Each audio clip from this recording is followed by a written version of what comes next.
Now आज पढ़ेंगे corollary. Corollary.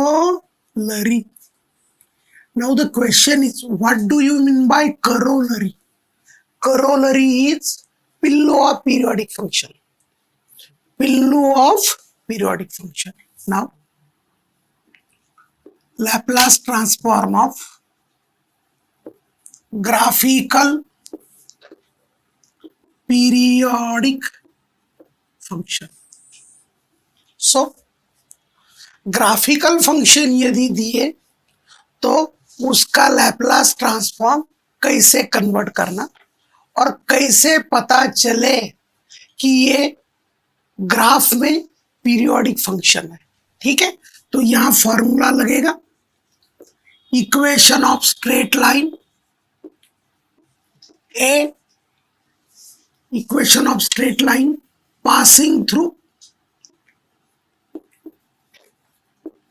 through a x1 y1 and b x2 y2। Straight line कहां से पास हो रहा है? This is a x1 y1, this is b x2 y2। सो यदि कोई स्ट्रेट लाइन दो पॉइंट से पास हो रहा है तो उसका इक्वेशन होता है equation of straight line AB is y minus y1 equal to y1 minus y2 upon x1 minus x2 into x minus x1। बाबू ये फॉर्मूला है स्ट्रेट लाइन का जब दो पॉइंट से पास होता है। नाउ जब भी कभी आपको ग्राफ दिया जाएगा, ग्राफ का मतलब है स्ट्रेट लाइन दिए जाएंगे, ऐसा टेढ़ा मेढ़ा कर्व नहीं दिया जाएगा, क्योंकि इक्वेशन निकालने के लिए हमें ग्राफ के सिवा और कुछ मालूम नहीं है। समझ में आया? समझ में आया? यस। नाउ अभी हम चले क्वेश्चन नंबर 1 के तरफ। देखो यहां फॉर्मूला कौन सा लगाना है? Equation of a straight line passing through the 2 points. Now question number 1, find Laplace transform of। question number 1, find Laplace transform of। देखो ये है t, this is function f of t।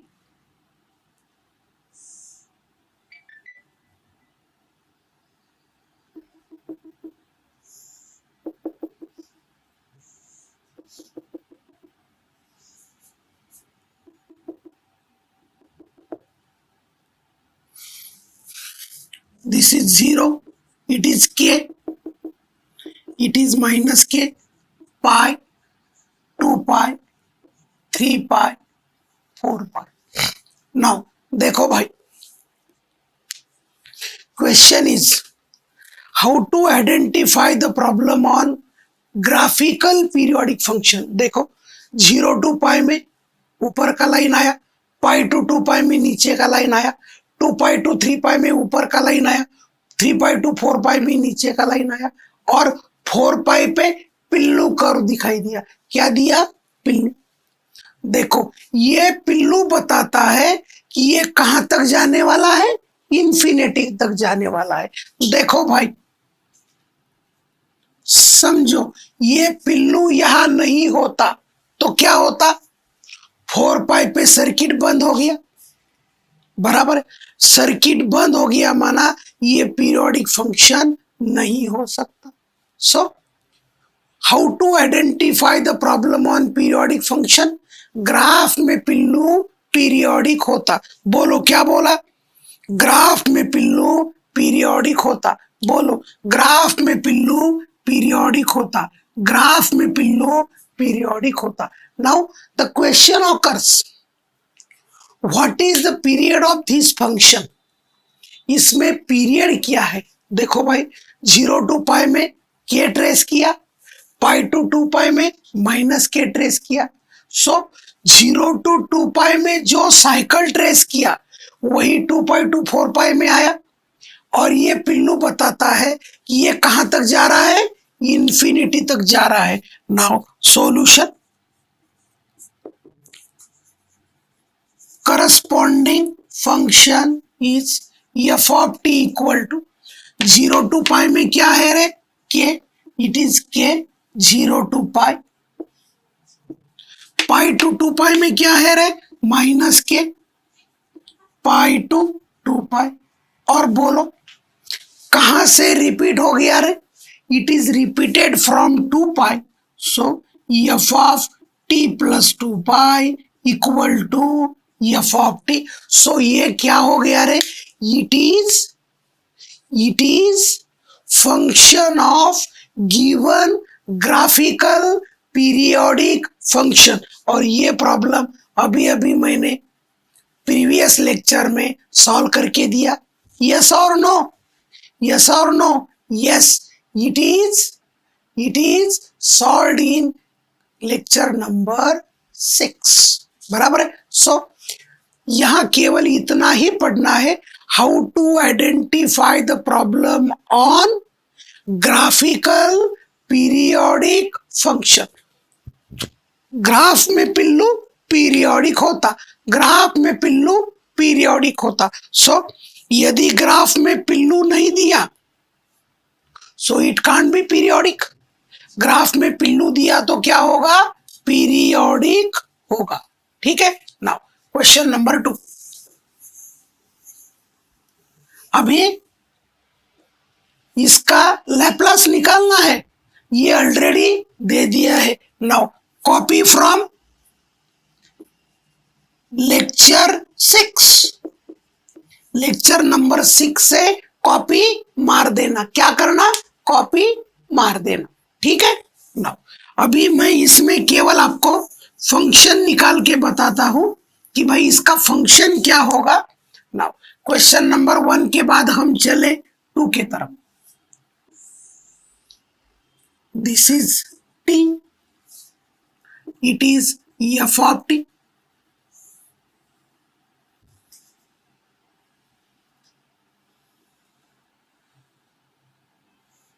Now, it is pi, 0, pi, 2 pi, 3 pi, 4 pi, 5 pi, 6 pi. Now, the question is it periodic function? क्या ये periodic function है? Check करते हैं भाई। ऊपर लाइन गया, नीचे लाइन आया, ऊपर लाइन गया, नीचे लाइन आया, ऊपर लाइन गया, नीचे लाइन आया, और यहाँ पिल्लू बताया। क्या बताया, पिल्लू। ग्राफ में पिल्लू पीरियोडिक होता। बोलो क्या बोला, ग्राफ में पिल्लू पीरियोडिक होता, ग्राफ में पिल्लू पीरियोडिक होता। तो हमें पता चला ये पीरियोडिक फंक्शन है। कौन सा फंक्शन है, पीरियोडिक फंक्शन है। ये कैसा फंक्शन है, पीरियोडिक फंक्शन। जब पता चला ये पीरियोडिक है तो उसका पीरियड क्या है, इसका साइकिल क्या है। देखो 0 to 2 पाई में ये डोंगर है, डोंगर पे चढ़ना नीचे आना, डोंगर पे चढ़ना नीचे आना, डोंगर पे चढ़ना नीचे आना।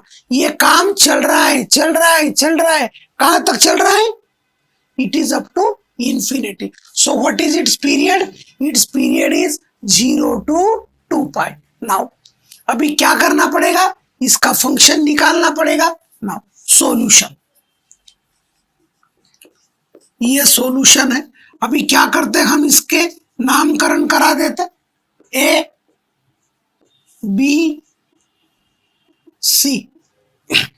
अपने पास ये फंक्शन में 2 स्ट्रेट लाइन है, एक सीधी स्ट्रेट लाइन है, एक डाउनवर्ड है, एक फॉरवर्ड स्ट्रेट लाइन है, एक डाउनवर्ड है। सो इसके कितने पॉइंट्स है, ए भी एक स्ट्रेट लाइन हो गया, बी सी एक स्ट्रेट लाइन हो गया।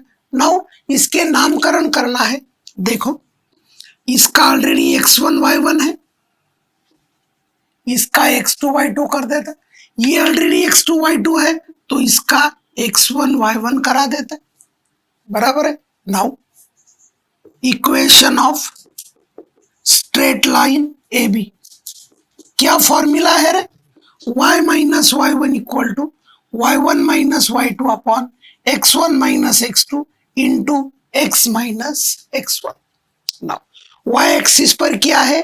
f of T. y1 क्या है? 0। x1 क्या है? 0। y2 क्या है? पाई। x2 क्या है? Pi. Now f of t minus 0 equal to y1 minus y2, 0 minus pi upon 0 minus pi x minus x1। x axis पर क्या है? t। x1 क्या है? 0, so it is t minus 0। So देखो what is f of t? Pi pi cut गया, it is t। और बोलो f of t equal to t किसका इक्वेशन आया रे? ये इक्वेशन आया ए बी का, बरोबर। और ये भी कहां से कहां तक है?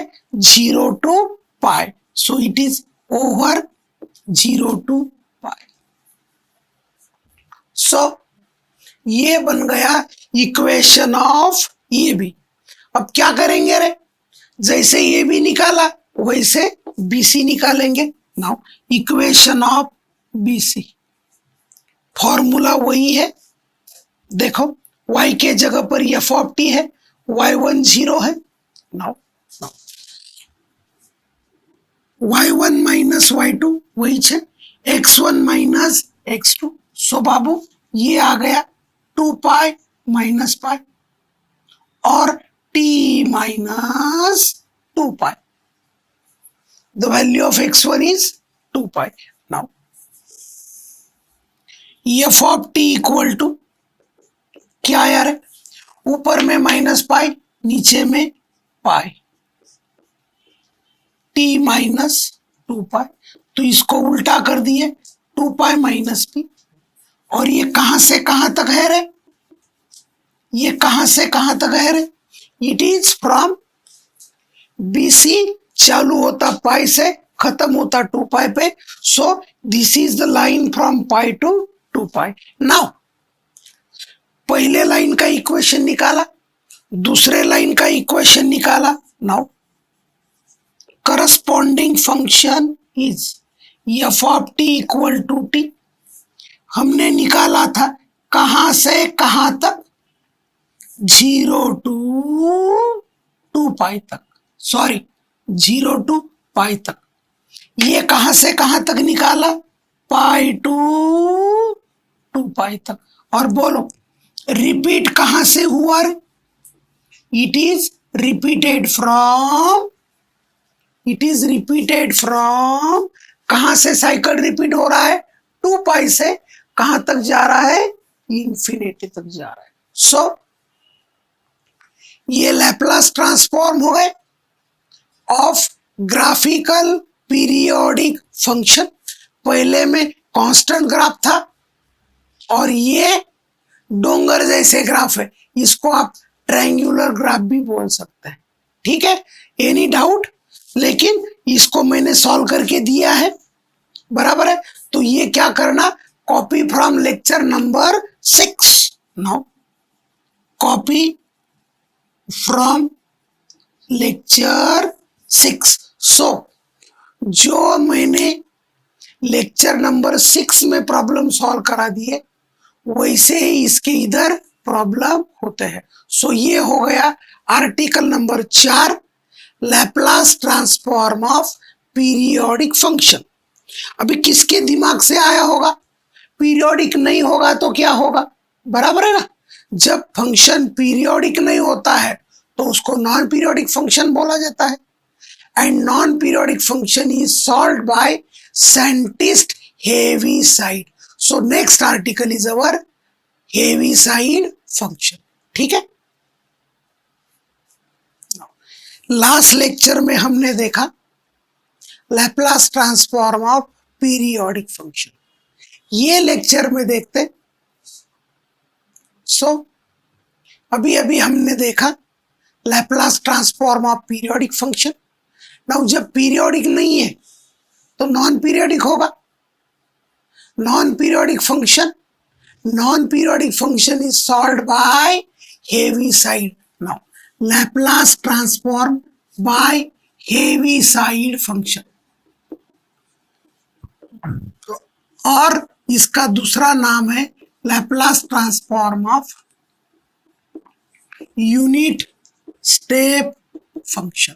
नाउ सो इसमें देखो रे मजा क्या है, Heaviside is a name of scientist, और वो जो साइंटिस्ट ने काम किया है वो काम का नाम है यूनिट स्टेप फंक्शन। सो नाम पे बोला तो हेविसाइड बोला जाता है, काम से बोला तो यूनिट स्टेप बोला जाता है। आप नाम से बोल सकते हैं या काम से बोल सकते हैं, ठीक है। नाउ देखो, it is denoted by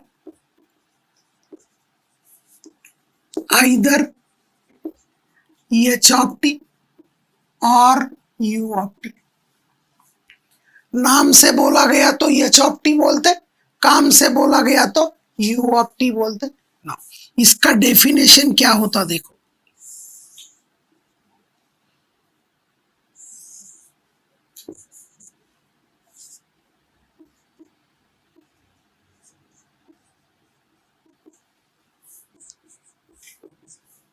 so you of T बोले तो टी इक्वल टू 0 से चालू होता, इंफिनिटी तक जाता। कहां तक जाता?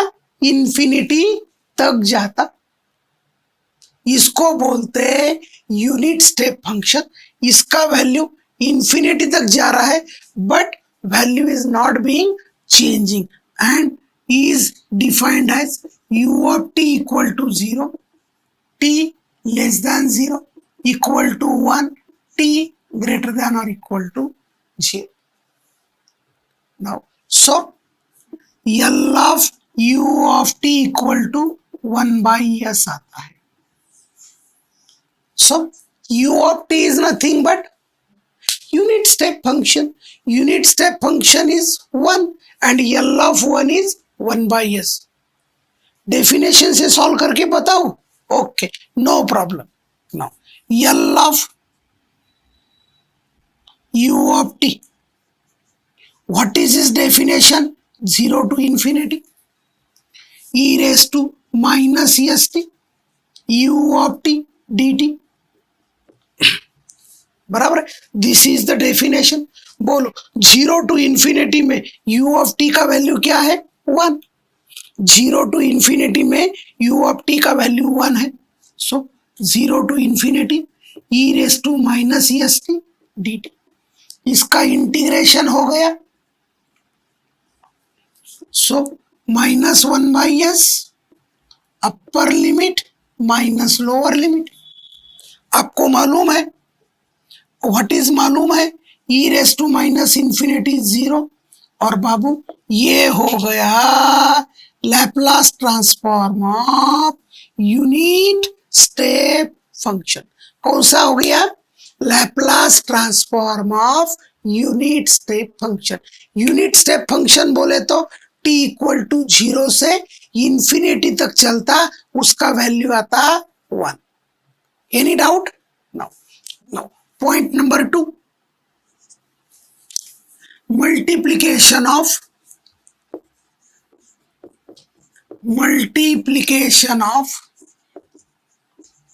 f of t with u of t। Now ये जो u of t है इसके प्रोडक्ट में क्या ले रहे हम? फंक्शन f of t ले रहे। देखो this is, so it is the product of to curves. It is the product of two curves. One curve is unit step function. Second curve is a curve whose Laplace is known to us. हम u of t के साथ वही function लेंगे जिसका Laplace हमें मालूम है। Now देखो भाई, u of t का डेफिनेशन हमको मालूम है, बराबर है। जब u ऑफ टी का डेफिनेशन मालूम है तो हम क्या करते हैं अभी क्या करते हैं f of t into u of t लेते। What is f of t into u of t? It is 0 as t less than 0 equal to f of t as t greater than or equal to 0. So f of t into u of t की value 0 हो गई। इसको हमने f of t से multiply किया, 0 into f of t is 0, f of t into 1 is f of t. So second formula is Laplace of f of t into u of t equal to L of f of t. So वैसे भी देखो भाई, u of t is 1, u of t is 1, किसी भी function को 1 से multiply करो वही फंक्शन आएगा। और ये कौन सा फंक्शन होगा? ये वही फंक्शन होगा जिसका लैप्लास हमें मालूम है। सो ये उल्टा सुल्टा कहीं भी किधर भी फंक्शन नहीं आएगा, ये वही फंक्शन होगा जिसका लैप्लास हमें मालूम है। तो पहला हुआ यूनिट स्टेप फंक्शन, दूसरा हुआ multiplication of F of T with unit step function. Now point number 3 is delay या डिस्प्लेस्ड यूनिट स्टेप फंक्शन। क्या बोलेंगे हम? डिले या displaced unit step function. Now point number 3, delayed function or displaced unit step function. Now the question is, ये भी unit step function है, अभी जो हमने 2 पढ़े वो भी यूनिट स्टेप फंक्शन होता है। इसमें और उसमें क्या फर्क है? ये डिस्प्लेस्ड है या डिले है। देखो, आपने इंजीनियरिंग में एडमिशन ले लिया, एडमिशन लेने के बाद जब से क्लासेस चालू हो गए तुरंत कई बच्चे क्या करते हैं, क्लासेस चालू होते ही पढ़ाई चालू कर देते हैं। कई बच्चे क्या करते हैं, अरे 3.5 महीने में एग्जाम है, अभी कहाँ एग्जाम को लग रहे, पढ़ाई करेंगे बाद में, पीएल में पढ़ाई करेंगे। सो जब से क्लासेस चालू हो गए उसने पढ़ाई नहीं किया, सो उसने पढ़ाई 3 महीने के बाद किया, तो he started he study delay of 3 months। कोई 2 महीने के बाद पढ़ाई चालू करेगा, कोई 10 दिन के बाद चालू करेगा, कोई 15 दिन के बाद चालू करेगा। सो हर बच्चे का डिले अलग अलग है। हर बच्चे का डिले कैसे है? अलग अलग है। डिले का मतलब अदर देन 0, बराबर है। जो 0 से चालू होता उसको डिले नहीं बोला जाता, उसको यूनिट बोला जाता, और अदर देन 0 चालू हुआ तो डिले बोला जाता है। देखो इसका चित्र कैसे है, देखो, this is t, it is f of T,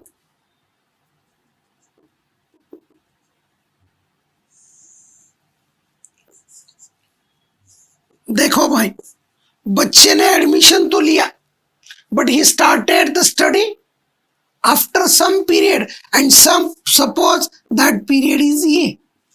कुछ तो वैल्यू लेना पड़ेगा ना, मैंने ये लिया, कोई बोला मेरे को बी लेना है, कोई बोलेगा सी लेना है, अरे जो चाहे वो ले ले, कुछ फर्क नहीं पड़ता। हमें केवल बताना है कि ये अदर देन 0 पे चालू हुआ है। सो इसका डेफिनेशन क्या हुआ रे? इसका डेफिनेशन हुआ u of t minus a equal to 0, t less than a equal to 1 हुआ, t greater than equal to ए।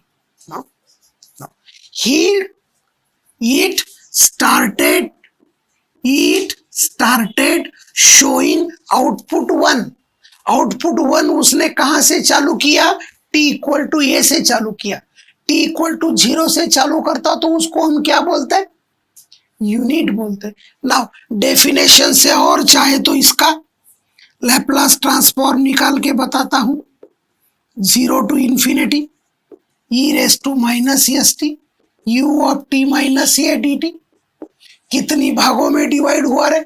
1 हुआ 0 to a में, फंक्शन नहीं है। 0 to a में क्या है, 0 है। a to infinity e raised to minus infinity st into t। देखो a to infinity में what is value of the function, 1।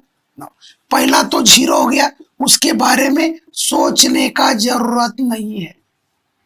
This is a to infinity -1/s upper limit minus lower limit -1/s e raised to minus infinity is 0 and minus minus is plus. So what is Laplace transform of delay function? L of u of t minus a equal to e raised to minus as upon s. So this is Laplace transform of delay function. Delay बोले तो other than 0, किसका delay 1 होगा, किसका delay 2 होगा, किसका delay पाई होगा, किसका delay π/2 होगा, किसका डिले 2π होगा। ठीक है। नाउ पॉइंट नंबर 4,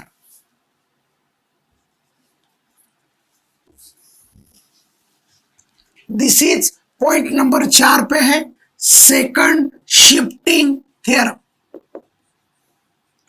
और multiplication of f of t minus a with u of t minus a। So पहले हमने देखा था यूनिट स्टेप फंक्शन, वो यूनिट स्टेप फंक्शन में हमने f of t से मल्टीप्लाई किया था। तीसरा हमने देखा डिले फंक्शन। नाउ ये डिले फंक्शन को क्या करते बाबू, this is function f of t। देखो अभी क्या होगा, इसका आउटपुट यहां तक तो 0 होगा, यहां तक इसका आउटपुट क्या हो गया, 0। नाउ यहां तक इसको बोलेंगे f of t, लेकिन इसका आउटपुट चालू कहां से हुआ, t इक्वल टू a से चालू हो गया, तो इधर में इसका नाम क्या होगा, f of t minus a। बराबर है। सो इसका डेफिनेशन क्या होगा, फिर इसका डेफिनेशन होगा f of t minus a u of t minus a equal to 0 comma t less than a equal to f of t minus a t greater than और equal to a। देखो a से infinity में u of t minus 1 का value क्या है, 1। Something into 1, something into 1, अरे बोलना, something into 1 is something. Now अभी क्या करते, इसका लैप्लास निकाल के बताते। बराबर। So Laplace transform of second shifting theorem exam में प्रूव करने के लिए पास्ट में बहुत बार पूछा है। Now Laplace of f of t minus a u of t minus a, this is integration 0 to infinity e raised to minus st f of t minus a u of t minus a dt। देखो ये f of t minus a u of t minus a, it is divided into 2 parts, 0 to a में 0 और a to infinity में। Now बाबू जब इसका integration करना है तो f के अंदर सिंगल वेरिएबल होना चाहिए, है क्या, नहीं है, तो क्या सब्स्टिट्यूट करते, देखो let t minus a equal to x dt equal to dx and t equal to x plus a। जब t का वैल्यू ये हो जाएगा तो x 0 आ जाएगा, जब t का वैल्यू ये होगा तो ये माइनस ये 0, x का वैल्यू 0 हो जाएगा, और जब t का वैल्यू इंफिनिटी होगा तो x becomes infinity. Now this is equal to integration 0 to infinity e raised to minus s into t, t is nothing but x plus a f of x dx। This is 0 to infinity e raised to minus sx minus as f of x ds. Now हम integration किसके साथ कर रहे? We are integrating with respect to x. तो e raise to minus s constant हो गया. जब ये कांस्टेंट हो गया तो ये कहाँ आ गया? बाहर आ गया. e raise to minus s 0 to infinity e raise to minus s x f of x dx. Now बाबू देखो, आपने डेफिनेट इंटीग्रल पढ़ा है. डेफिनेट इंटीग्रल पढ़ा है. यस. डेफिनेट इंटीग्रल का प्रॉपर्टी क्या है रे? डेफिनेट इंटीग्रल बोलता है वेरिएबल कुछ भी हो, कुछ फर्क नहीं पड़ेगा, इसका इंटीग्रेशन किया एक्स में आएगा. Upper limit infinity, lower limit 0 put किया, कांस्टेंट आ गया. समझो टी में है, आंसर टी में आएगा. Upper limit infinity, lower limit 0, constant आएगा. So definite integral is independent of variable. चाहे टी ले लो, चाहे एक्स ले लो. 0 to infinity e raise to minus s f of t dt. और बोलो ये क्या है? This is nothing but Laplace of f of t. f of t minus a u of t minus a equal to e raise to minus s into L of f of t. So this is second shifting theorem. First shifting theorem क्या था? Product में exponential आया तो first shifting theorem. और second shifting theorem क्या है? Product में delay function आया तो second shifting theorem. So how to identify the problem on first and second? Product में exponential first shifting theorem, product में डिले सेकंड शिफ्टिंग थ्योरम. ठीक है. सो यहां हमने देखा ये लेक्चर में periodic function and non periodic function, periodic function and non periodic function. Now next lecture में देखेंगे problems of non periodic function. ठीक है. थैंक्स.